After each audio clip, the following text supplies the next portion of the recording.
बिस्मिल्लाहिर्रहमानिर्रहीम अस्सलामु अलैकुम। Welcome to the study of MCQs. Study of MCQs के आज के एक और सेशन में आपको खुश आमदीद कहता हूँ। और आज के इस सेशन में हम पढ़ेंगे headquarters of all important international and regional organisations. जितनी भी बैनुल-अक़वामी और इलाकाई ऑर्गेनाइजेशंस है उनके हेडक्वार्टर्स के हवाले से आज के इस सेशन में हम पढ़ेंगे। बहुत ही इंपॉर्टेंट सेशन है और अराउंड 75 के करीब ऑर्गेनाइजेशंस है जिनके हेडक्वार्टर्स को हम बड़े इंटरेस्टिंग वे में आज के इस सेशन में हम कवर करेंगे और बहुत ही सिंपल और इंटरेस्टिंग मेमोराइजिंग टिप्स और ट्रिक्स में जो आपको देने जा रहा हूं। और इन टिप्स और ट्रिक्स की मदद से आप इन नेम्स को हमेशा के लिए अंडरस्टैंड कर लेंगे और इन टिप्स और ट्रिक्स की मदद से आप इन नेम्स को हमेशा के लिए अंडरस्टैंड कर लेंगे। और एग्जामिनेशन में जब आपके सामने ऑप्शंस आएंगे तो आपके लिए कोई मुश्किल नहीं होगी और आपको रट्टा लगाने की बिल्कुल भी ज़रूरत नहीं होगी। तो चलिए स्टार्ट करते हैं आज के इस सेशन को और देखते हैं कि आज का सेशन कितना इंटरेस्टिंग है, कितनी सिंपल और इंटरेस्टिंग ट्रिक्स हैं जो कि इन नेम्स के साथ एसोसिएटेड है।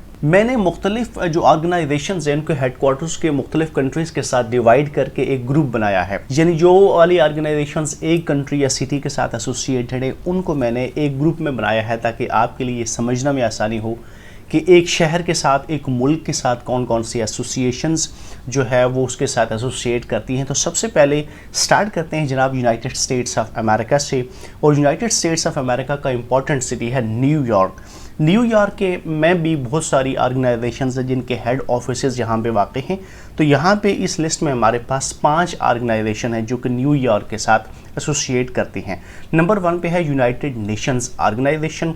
Second one is United Nation International Children's Emergency Fund, United Nations Fund for Population Activities, United Nations Development Fund and United Nations Women. So these are 5 organisations जो कि New York based है, जिनका ताल्लुक New York के साथ है। इनका ईयर ऑफ एस्टेब्लिशमेंट भी देख लेते हैं। यूनाइटेड नेशंस 1945 में बनी थी और उसके एक साल के बाद यूनिसेफ मार्च से वजूद में आई थी।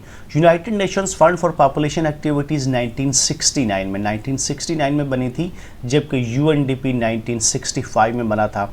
और इन सब ऑर्गेनाइजेशन से निस्बतन एक नई ऑर्गेनाइजेशन है that is UN women and इसकी एस्टेब्लिशमेंट हुई थी 2010 में। तो ईयर ऑफ एस्टेब्लिशमेंट भी इंपॉर्टेंट होते हैं एग्जामिनेशन पॉइंट ऑफ व्यू से। अब हमने इन नेम्स को रट्टा बिल्कुल भी नहीं लगाना, क्योंकि रट्टा लगाएंगे तो आपको थोड़े अरसे के बाद ये नाम भूल जाएंगे। हमने इनकी इंटरेस्टिंग टिप्स और ट्रिक्स बनानी है, इनकी एसोसिएशन करनी है, मुख्तलिफ ग्रुप्स में इनको डिवाइड करना है ताकि इनके हवाले से हमारे जहन में एक पिक्चर बन जाए और हम रट्टा लगाने से बच जाएँ और हम इनको अंडरस्टैंड कर लें। तो सबसे पहले फर्स्ट थिंग जो आपने नोट करनी है वो ये है कि जितने भी ये ऑर्गेनाइजेशन इस लिस्ट में आपको नज़र आ रही हैं उनका आगाज़ जो है वो यूनाइटेड नेशंस के वर्ड के साथ हो रहा है। यूनाइटेड नेशंस ऑर्गेनाइजेशन इटसेल्फ, उसके बाद United Nations International Children's Emergency Fund, United Nation Fund for Population Activities, United Nations Development Programme and United Nations Women. तो इस तरह जितने भी ऑर्गेनाइजेशन यहाँ पे आपको नज़र आ रही हैं उनका जो फर्स्ट 2 वर्ड्स हैं वो यूनाइटेड नेशंस के साथ एसोसिएटेड हैं, यूनाइटेड नेशंस है। तो यूनाइटेड नेशंस का इटसेल्फ हेडक्वार्टर न्यूयॉर्क में है, तो इससे भी एक एसोसिएशन मिलती है कि यूनाइटेड नेशंस के वर्ड के साथ स्टार्ट होने वाली ऑर्गेनाइजेशन में से ये 4 ऑर्गेनाइजेशन ऐसी हैं जो कि न्यूयॉर्क के साथ ताल्लुक़ रखती हैं। अब आपने यूनाइटेड नेशंस ऑर्गेनाइजेशन के ऑफिस को कैसे याद करना है, यूएन, इसको यूनाइटेड नेशंस को सिंपल फॉर्म में यूएन लिखा जाता है और अगर हम न्यूयॉर्क को सिंपल फॉर्म में लिखें तो NY लिखते हैं। तो इस तरह यूएन का लास्ट अल्फ़ाबेट जो है वो N है और न्यूयॉर्क का फर्स्ट अल्फ़ाबेट N है।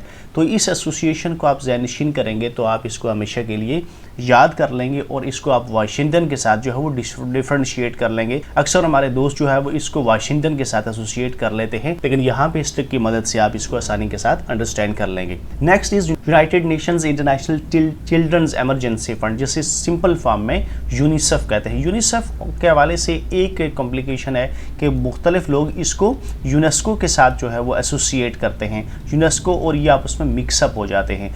यूनेस्को जो है वो फ्रांस का एक शहर है पेरिस, वहाँ पे बेस करती है। और यूनेस्को और इसमें फ़र्क ये है, UNESCO educational, Scientific and cultural 3 मुख्तलिफ तरह की जो एक्टिविटीज़ हैं वो यूनेस्को के साथ एसोसिएटेड हैं और उसका जो हेड ऑफिस है वो फ्रांस के शहर पेरिस में पाया जाता है। जबकि यूनिसेफ जो है वो सिर्फ बच्चों के हवाले से है, यानी उसका ताल्लुक बच्चों की एक्टिविटीज़ के हवाले से है, उनकी एमरजेंसी इमदाद के हवाले से है। तो इस तरह आपने यूनेस्को और यूनिसेफ को आपस में मिक्सअप नहीं करना। दूसरा, जो 3 ऑर्गेनाइजेशन बकिया हैं उनकी भी यहाँ पे एक बहुत अच्छी सी कम्बिनेशन बनता है।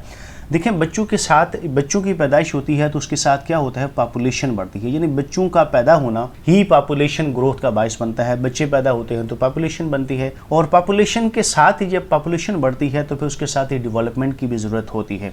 पॉपुलेशन जो होती है वो किसके ज़रिए से होती है, वो वुमेन उसमें सेंट्रल रोल अदा करती हैं। तो यहाँ पे हम देखें, बच्चों से बात चली है और वुमेन तक जाती है, पर बच्चों के साथ पॉपुलेशन होती है, पॉपुलेशन के साथ पॉपुलेशन डेवलपमेंट के लिए फ़ंड चाहिए होते हैं, और बच्चों की पैदाइश होती है ख़वातीन के ज़रिए से। तो ये बहुत अच्छा इंटरेस्टिंग कॉम्बिनेशन यहाँ पे बन रहा है।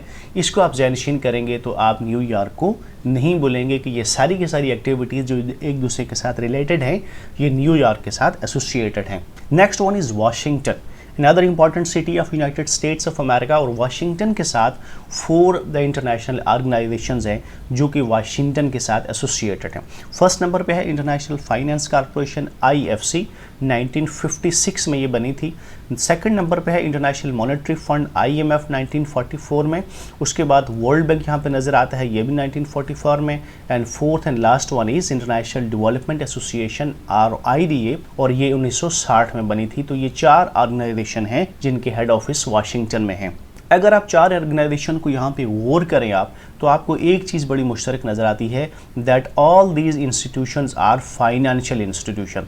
ये फाइनेंशियल इंस्टीट्यूशंस हैं, और उसके अलावा ये लेंडिंग भी करते हैं। जितने भी डेवलपिंग कंट्रीज़ हैं उनको लेंडिंग करता है, और यूनाइटेड स्टेट्स ऑफ अमेरिका इन्हीं ऑर्गेनाइजेशंस के ज़रिए से डेवलपिंग कंट्रीज़ की एड भी करते हैं, फाइनेंशियल असिस्टेंट भी करते हैं, और इसके साथ साथ पूरी दुनिया में अपनी मोनोपोली और इन्फ्लुएंस जो है वो इन्हीं इदारों की पॉलिसीज़ की वजह से होता है।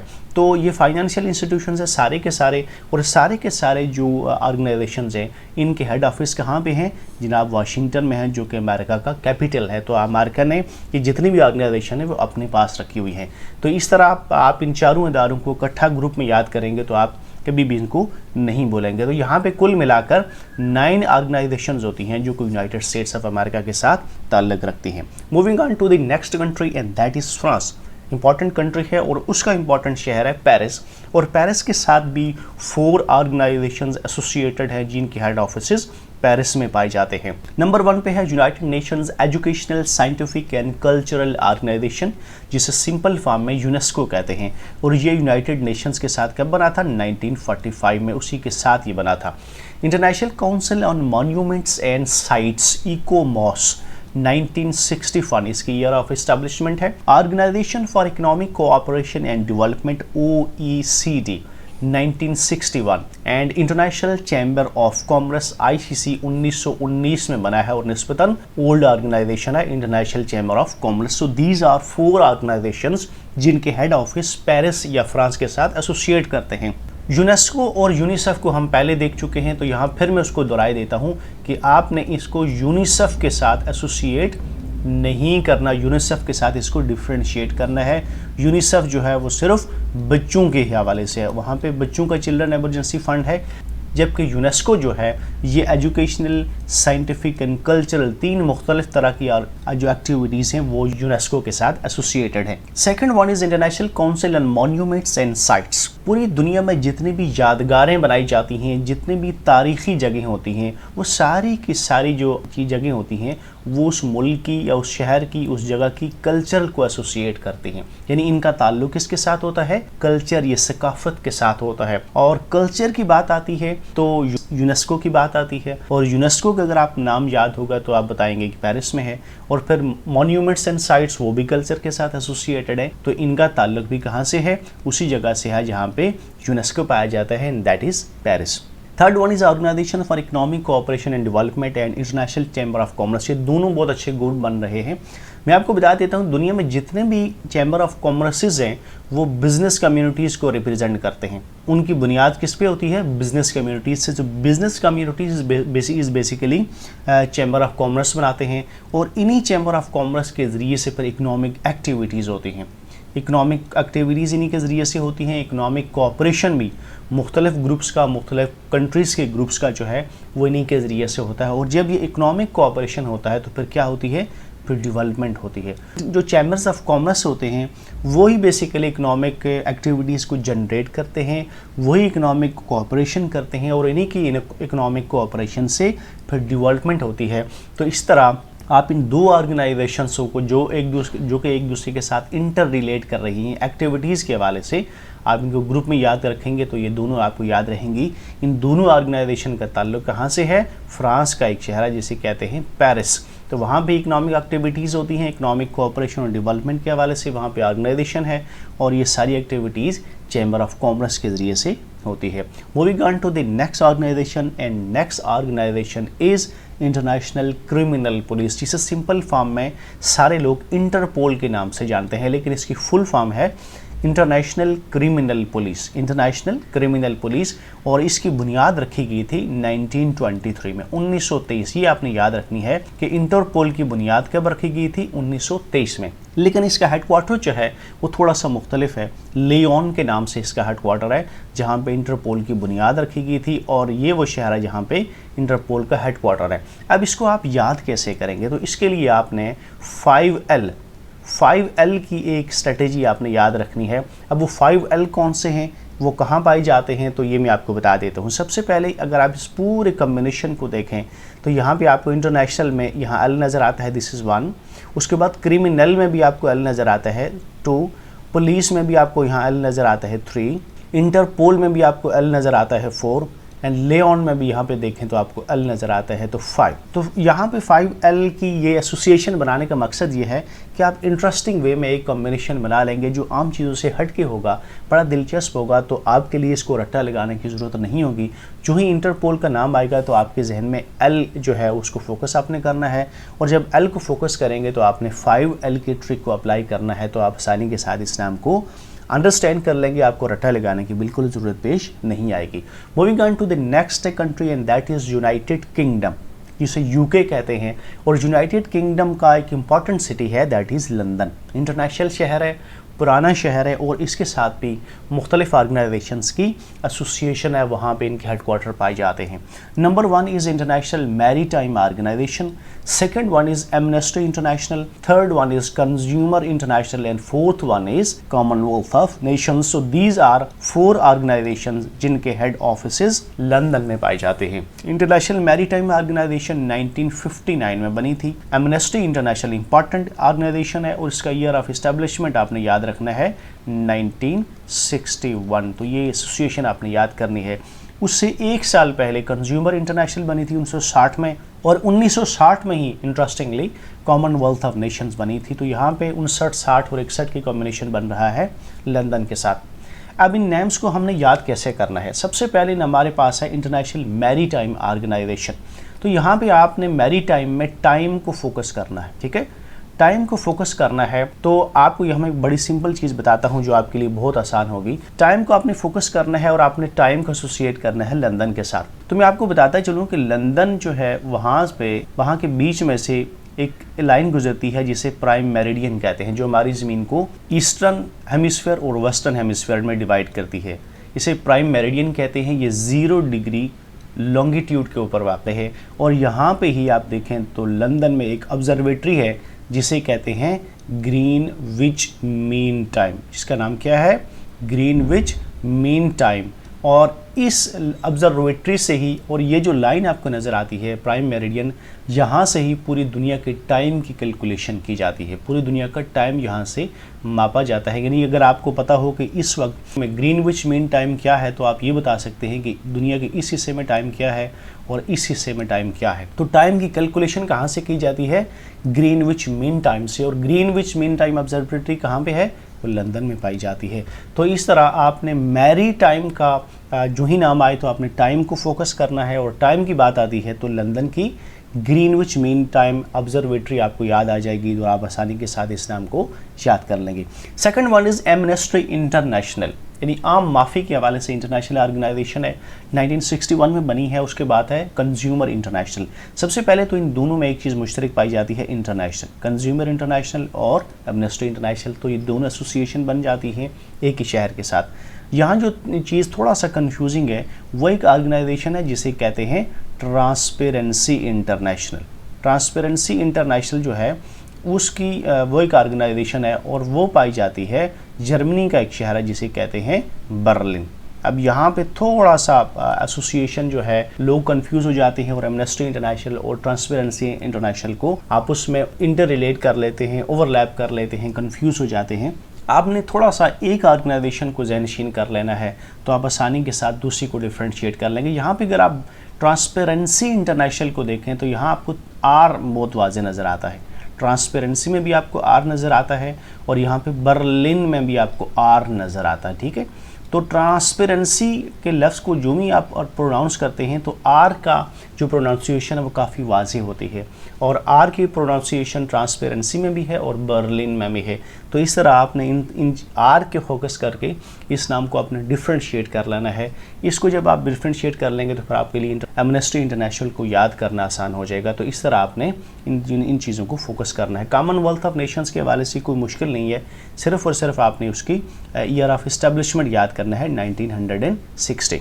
Moving on to the next country and that is Kenya. और कीनिया का इंपॉर्टेंट सिटी है नैरोबी और उसके साथ भी दो ऑर्गेनाइजेशन जो है उनके ऑफिसेस, उनके हेड ऑफिसेस एसोसिएटेड हैं। One is United Nations Environment Programme UNEP 1972 में ये बनी थी और second one is United Nations Human Settlement Programme और UN हैबिटेट 1978 में, यानी 8 साल के वक्फे के बाद ये दूसरी ऑर्गेनाइजेशन बनी थी। और इंटरेस्टिंगली ये दोनों ऑर्गेनाइजेशंस कीनिया या नैरोबी के साथ एसोसिएटेड हैं। कीनिया जो है उसका ताल्लुक किस कॉन्टिनेंट के साथ है? अफ्रीका के साथ। सबसे पहले आपने ये एसोसिएशन बनानी है। अफ्रीका की जो ही बात की जाती है तो वहाँ पे एक्सट्रीम इन्वायरमेंट और एक्सट्रीम वेदर और ह्यूमन रिलेटेड जो इश्यूज़ हैं, जो प्रॉब्लम्स हैं, वो हमारे जहन में आते हैं। तो यहाँ पे इन्वायरमेंट के हवाले से बहुत ज़्यादा इश्यूज़ जो है वो अफ्रीका के साथ एसोसिएटेड है और वहाँ का जो इन्वायरमेंट है वो बहुत ज़्यादा एक्सट्रीम नौइयत का है, बहुत ज़्यादा गर्मी पाई जाती है। तो ये तो एसोसिएशन अफ्रीका के साथ बनती है। तो इसी एसोसिएशन के साथ आपने कीनिया जो है वो भी अफ्रीकन कॉन्टिनेंट से इसका ताल्लुक है। तो जाहिर है उसी एक्सट्रीम माहौल में ही वहाँ पे एक ऑर्गेनाइजेशन बनाई गई है जो कि इन्वायरमेंट की प्रोटेक्शन के हवाले से, and this organization is called UNEP और United Nations Environment programme.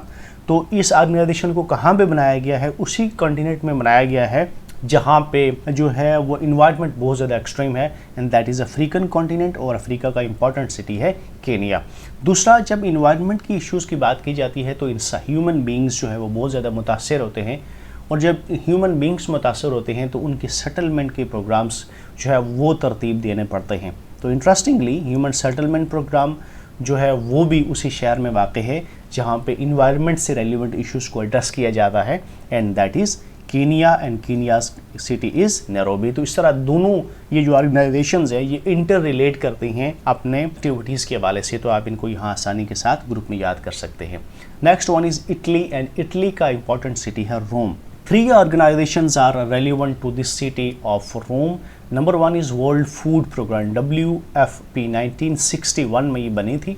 Second one is food and agriculture organisation FAO 1945 में UNO के साथ ही उसका बेसिक ऑर्गन है ये। और third one is international fund for agriculture development IFAD 1977 में। सो दीज आर 3 ऑर्गेनाइजेशंस जो कि रोम के साथ एसोसिएटेड हैं। फूड की जब भी बात आती है तो हम जो सब कॉन्टिनेंट में लोग रहते हैं हमारे जहन में सबसे पहले किस चीज़ का जिक्र आता है? हमारे जहन में सबसे पहले रोटी का तस्वर आता है। तो रोटी का स्टार्ट किससे होता है? आर के साथ, और रोम का स्टार्ट किससे हो रहा है? आर के साथ। तो ये कॉम्बिनेशन फूड के साथ तो फ़ौरन रोम के साथ बन जाता है, इसमें कोई मुश्किल नहीं है। सेकेंडली, जब भी फूड की बात की जाती है तो उसके साथ एक चीज़ का जिक्र हमेशा आता है, एंड दैट इज़ एग्रीकल्चर। यानी फूड और एग्रीकल्चर एक दूसरे के साथ इंटर रिलेटेड चीज़ें हैं। एग्रीकल्चर के बगैर फूड नहीं है और फूड के बगैर एग्रीकल्चर नहीं है। तो ये जो कॉम्बिनेशन है ये एक दूसरे के साथ लाजिम व मलजूम है। Third one is agriculture development. तो ये सारी की सारी चीज़ें एक दूसरे के साथ एसोसिएट करती हैं, एक दूसरे के साथ रिलेट करती हैं। लिहाजा इन 3 ऑर्गेनाइजेशंस को जो फूड डेवलपमेंट और एग्रीकल्चर डेवलपमेंट के हवाले से हैं, इन तीनों ऑर्गेनाइजेशंस को आपने आंखें बंद करके किसके साथ एसोसिएट करना है? आपने रोम के साथ एसोसिएट करना है। और इंटरेस्टिंगली तीनों ऑर्गेनाइजेशंस एक ही शोबे से ताल्लुक़ रखती हैं, that is food and agriculture development. अब कुछ इंडिविजुअल ऑर्गेनाइजेशन हम देख लेते हैं। सबसे पहले हमारे पास है European union, EU short form में इसे कहते हैं। ब्रसल्स में इसका हेड ऑफिस है 1993 में। 1993 में ये बनी थी। इस हवाले से आपने इसका ईयर ऑफ इस्टेब्लिशमेंट याद रखना है। G7 जो है ये ग्रुप ऑफ 7 कंट्रीज़ हैं। वाशिंगटन में इनकी बुनियाद रखी गई थी 1975 में, 1975 में इसकी बुनियाद रखी गई थी। और G7 बाज़ औक़ात G8 के नाम से भी याद किया जाता है, और G8 उस वक्त बना था जब 1997 में रशिया इसमें शामिल हुआ था। तो ये क्या बन गया था, G7 से G8 बन गया था। और फिर 2014 में जब रशिया ने क्राइमिया के ऊपर इनेक्सेशन की थी, तो उस वक्त रशिया को इस ऑर्गेनाइजेशन से निकाल दिया गया था। तो इस तरह 2014 में ये दोबारा से क्या बन गया था, दोबारा से G7 बन गया था। उसके बाद है अरब लीग, जो अरब ममालिक को रिप्रेजेंट करती है। इजिप्ट कैरो में इसका हेड ऑफिस है, और 1945 में इसकी बुनियाद रखी गई थी। पुरानी ऑर्गेनाइजेशन है, और इसका ईयर ऑफ एस्टेब्लिशमेंट और यूएनओ का ईयर ऑफ एस्टेब्लिशमेंट एक ही है।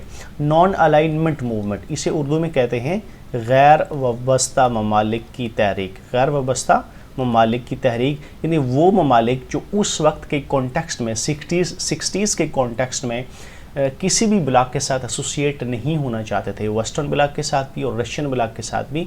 उन्होंने ये नॉन अलाइनमेंट मूवमेंट बनाई थी, और उनका मकसद ये था कि वो किसी भी ब्लॉक के साथ एसोसिएट नहीं होंगे। तो लिहाजा ये ऑर्गेनाइजेशन वजूद में आई थी। इसका हेड ऑफिस कहाँ पे है, जकार्ता में, 1961 में। तो 60s में बाईपोलर जो है वो आपको नज़र आता था, बाईपोलर वर्ल्ड था, यानी दुनिया 2 ब्लॉक्स में तकसीम हो गई थी। एक रशियन ब्लॉक था या कम्युनिस्ट ब्लॉक था, और दूसरा ब्लॉक था वेस्टर्न ब्लॉक था। उसके बाद आते हैं जनाब SAARC. SAARC is South Asian Association of Regional Cooperation. ये जनूबी साउथ एशियन यानी जनूबी एशिया के जो ममालिक हैं उनके ऊपर ये बेस करती है। काठमांडू नेपाल में इसका हेड ऑफिस है, और 1985 में 1985 में ये ऑर्गेनाइजेशन वजूद में आई थी, और साउथ एशिया के जो कंट्रीज़ हैं उन कंट्रीज़ के ऊपर ये बेस करती है। Next one is OIC, Organisation of Islamic Conference. सऊदी अरब जद्दा में इसका हेड ऑफिस है, और 1969 में मराकश के शहर रबात में ये ऑर्गेनाइजेशन उसकी बुनियाद रखी गई थी। जब मस्जिद अक्सा में आतिशज़दगी का वाक़या हुआ था, तो उसके रिएक्शन में यह वहाँ पे इजलास हुआ था, और फिर OIC वजूद में आई थी। Next one is SCO, important organisation है, नई ऑर्गेनाइजेशन है, रीजनल कॉन्टेक्स्ट में काफ़ी इंपॉर्टेंट है, तो इसको आपने याद करना है।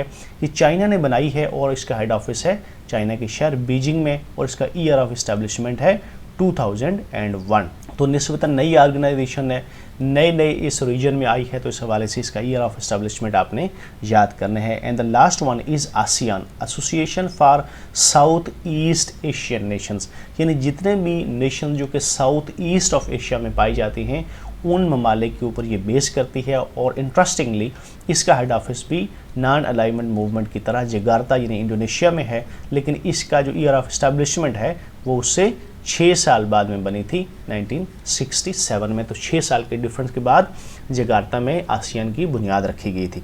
That comes to the end of this session. आज का सेशन अपने ख़त्म को पहुंचा। मुझे यकीन है कि आपके लिए बहुत ही हेल्पफुल हुआ होगा। आपने मुझे अपने फीडबैक से आगाह करना है। जाते जाते आपसे रिक्वेस्ट करूंगा मेरे channel the study of MCQS को सब्सक्राइब करें और बेल आइकन को प्रेस करें, ताकि आने वाली वीडियोज़ की अपडेट आपको मिलती रहे। नए सेशन में मिलते हैं नए टॉपिक के साथ। Thank you very much. अल्लाह हाफ़िज़।